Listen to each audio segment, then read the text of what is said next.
To download your credit report from Credit Karma, follow these steps. Log in. Access your Credit Karma account by visiting the website or opening the mobile app. Navigate to Credit Report. Locate the section of the Credit Karma platform that provides access to your credit report.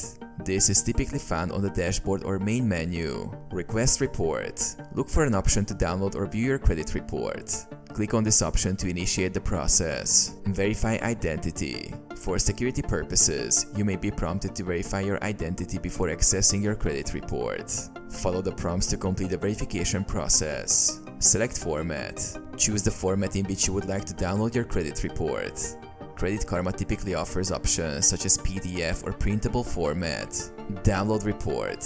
Once you've selected the desired format, click on the download button to begin the download process. Save file. Once the download is complete, save the file to your computer or device in a location where you can easily access it. Review report. Open the downloaded file to review your credit report and check for any inaccuracies or discrepancies.